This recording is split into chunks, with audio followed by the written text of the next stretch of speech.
In case you've been living under a rock, the job market is bad. The United States job market is cooked. For reference, in the past few months, I've applied to 1,400 jobs on LinkedIn alone. I've applied to hundreds of jobs on Indeed, hundreds of jobs on the company's direct website, and I've gone around in person to around 100 jobs, giving out my resume and having interviews that way. And I'm here to tell you from firsthand experience, it's all a sham. It's a disaster. Hiring managers aren't doing their job, and companies are posting ghost jobs. Oh, not to mention, super profitable companies such as Google are now laying off employees, although they're having record-breaking profits. All well, boomers and people that don't understand on the outside that have a no touch with reality go, oh, you're just not working hard enough. Or people go and get a job in retail. Look, some of these jobs are minimum wage. I'll go so many times through 3, 4, even 5 rounds of interviews just for them to tell me that I'm not the right candidate for them, and then they'll repost the job. They're saying we're urgently hiring. It's a load of shit.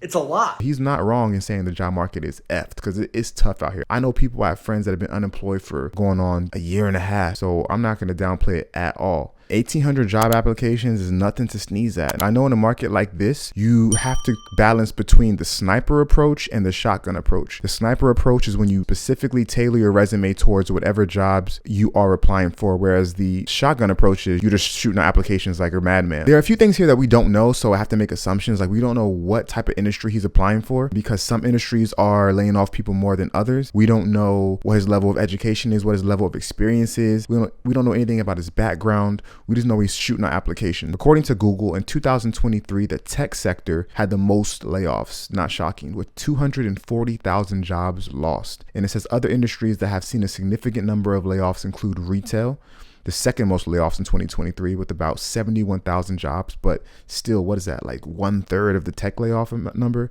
Healthcare, which is surprising to me, says the third most layoffs, 53,000, and then media, 550% year-over-year increase in layoffs. You guys want to know how bad the job market is? I almost cried mid-interview because I was so frustrated. Like, what the fuck? I've never felt that before. But I'm just so frustrated and I don't know what to do. Like, it was like so overwhelming because those questions that I couldn't answer because I don't have experience. But I can't get experience because no one wants to hire me. Like, what the fuck? So just so you know, like, if you have a job that you hate, just keep it. It's hard. Now, she did bring up the age-old dilemma when it comes to jobs. It's, okay, catch 22. Chicken or egg, if that one applies. That one might not apply. But essentially, she doesn't have the experience. How does she get the experience? Because these companies want people with experience. See, that's a tough one, right? For me, when I first graduated, I graduated with a business degree, business administration, back in like 2014. And I could not find a job. The job market was better back then, I think. A little better than it is now. But I went and I had a couple interviews, and a lot of them were in retail for like store managers and things like that. I even went to apply for like a management position in one of those companies that guard money, like a Brinks type company. I think it was called, I can't remember the name. It's like Brinks though. And anyway, long story short, I ended up taking an internship. Now, mind you, I had already graduated with my bachelor's, okay? And I went and I took an internship and I was making $9 an hour. You heard that right, $9 per hour. And this is not 1970. This is 2014 or 14. And what I did when I was at that place, it was an internship for, I forget the company, but man, I was talking to everybody there, everybody. Anyone I could talk to, managers, co-workers, or peers. Well, they weren't really peers because they had like professional jobs, quote unquote. I was an intern, but I talked to everybody. And eventually, because of my personality and because I spoke to people, I ended up getting an offer for a position I wasn't even qualified for because they liked me. Now, granted, it wasn't a difficult position. It was like on paper I wasn't qualified for, but in actuality, a lot of it was data entry. But it was like it was an HR role. Yeah, so I had to do that because I didn't have the experience, even though I took an internship or two whenever I was in college. So, you know, it might just be you have to find creative ways to break into what you're looking for. So I was laid off 6 months ago from a company where I was in human resources, and it was because of financial reasons, right? And since then, I have submitted about close to 150 applications and have had 2 interviews. When I tell you I've submitted 150 applications, I'm talking about from a barista to HR manager, anything and everything in between, so that I can have some income, so I can help support my family, and I can't get a call back. I'm a military spouse, and today there was a job fair on base, so I went. I talked to maybe about 25 people or so, maybe a few more, and when I tell you, when I hand over my resume, we start talking, I'm going over my job experience, my education, they repeatedly have told me, wow, you have a very impressive resume. Okay, cool. Hire me then. Let's have an interview. Are you hiring? Well, no, we're not really hiring right now. Yes, we're hiring, but we don't really have anything in human resources. It's so discouraging. So discouraging to consistently be rejected. I talked to one recruiter in particular, handed her my resume, like, hey, can you take a look? Let me know if you can think of anything that I might be a good fit for. She's reading it and she's like, people should be chomping at the bit to like interview you, to hire you.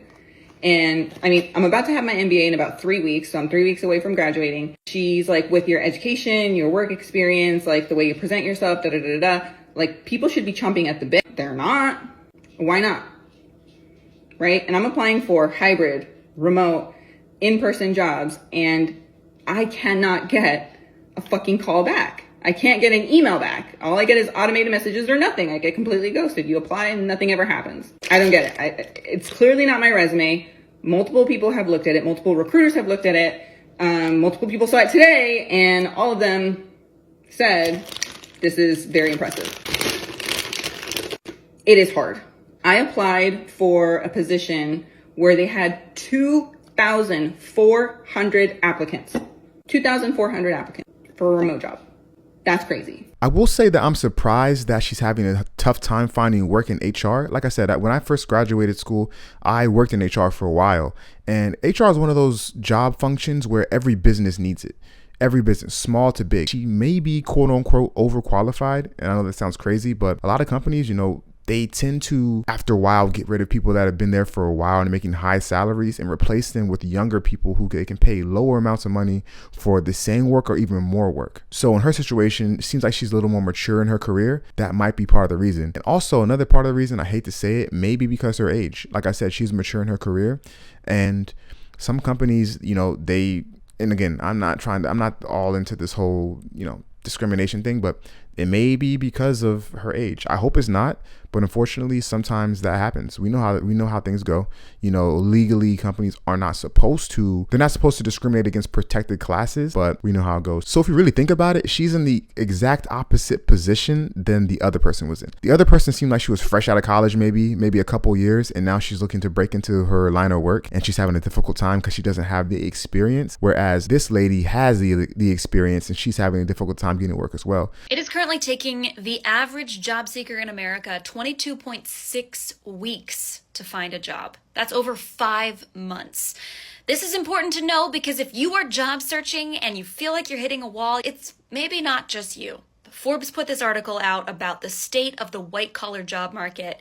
Here are some of the key insights. So despite the fact that in September we saw about 254,000 new jobs posted, there has been a steady decline in the amount of jobs that are available. Jobs in construction, healthcare, government, food services, those are trending upward, which is great news. If you are searching for a more white-collar position, things are getting more competitive. Hiring is becoming more complex. Jobs are requiring multiple rounds of interviews, rigorous assessments. We're also seeing remote jobs slowly declining. In 2022, they were kind of at their peak, and job postings with remote and hybrid options are slowly decreasing.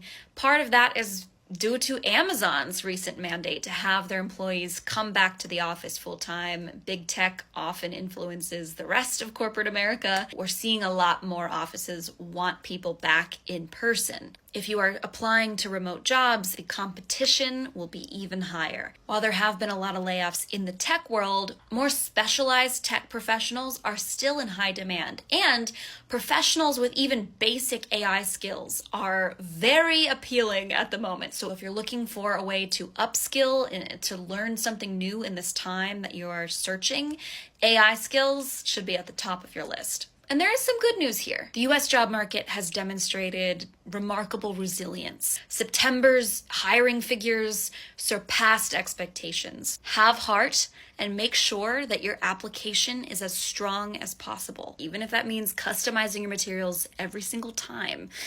And when you apply for a position, when you interview for a position, follow up, send a thank you note, ask if there's anything else that you can provide, show interest. You need to stand out in this job market. These are the things that do that. I'll start with the last thing she said about tailoring your resume. I mentioned that earlier on in this video. A lot of people, they're getting to the point where they're like, you know what? I'm not hearing back. I'm getting discouraged. So what they're doing is taking that shotgun approach. They're just throwing out resumes, throwing it against the wall to see what sticks. But there's something to be said about taking your time, slowly crafting your resume to each job you're applying for, because that's going to help you in the long run. It's going to help you get past the ATS systems, the applicant tracking systems. That's one thing. And then two, once it gets into the face of a hiring manager, they're going to go, oh, okay, this person really has interest in this company. She also mentioned something about upskilling.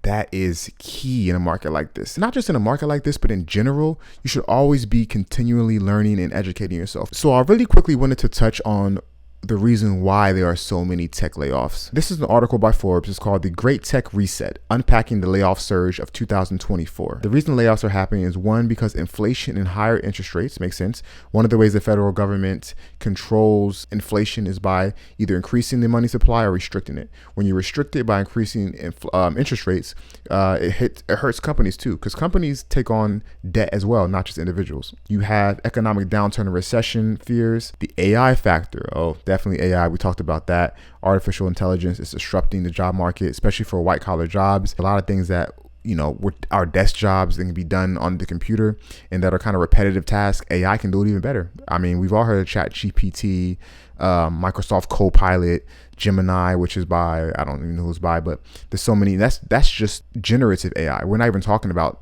different levels of AI, like robo taxis that are completely autonomous. I mean, we're getting to that point. Freaking robots that can cook you breakfast, you know what I mean? And then the fourth reason it states here, or it cites here, is the pandemic over hiring. So that's a big one. During the pandemic, companies were just hiring and hiring and hiring and hiring, and it was good. Gold was flowing, or honey was flowing rather. It was great. And then, you know, once interest rates increased and the pandemic was over and things kind of got back to a new normal, unfortunately, a lot of those people that were hired, the companies had too many people on payroll. So they started cutting. All right, guys. So if you stuck around with me to this point in the video, I really appreciate you. If you don't mind, give me a thumbs up. It really helps with the YouTube algorithm. And if you found any type of benefit from this video, whether it be entertainment, whether it be education, really it's edutainment, please feel free to subscribe. And until next time, make good money decisions.